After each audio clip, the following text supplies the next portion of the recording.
আসসালামু আলাইকুম। আমি অ্যাডভোকেট মোহাম্মদ জুলহাসউদ্দিন।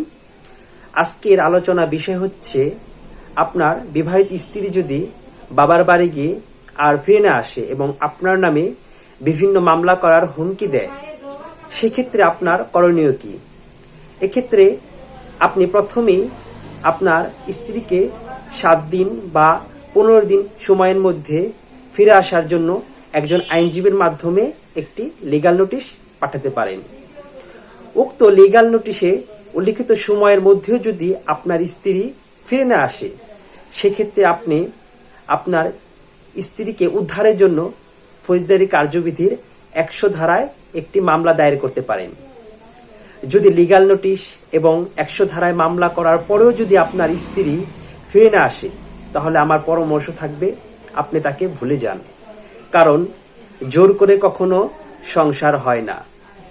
কিন্তু যদি দেখা যায় আপনার স্ত্রী তারপরে আপনার বিরুদ্ধে বিভিন্ন মামলা করে, যেমন যৌতুকের মামলা, আপনি আপনার স্ত্রীকে মারধর করেছেন বা নির্যাতন করেছেন, এরকম যদি কোনো মামলা দায়ের করে, সেক্ষেত্রে পরবর্তীতে আপনার লিগ্যাল নোটিশ বা আপনি তার নামে যে 100 ধারায় মামলা করেছেন, সেগুলো আপনাকে বাঁচাতে সহায়তা প্রদান করবে, তার মামলাকে হালকা করে দিবে।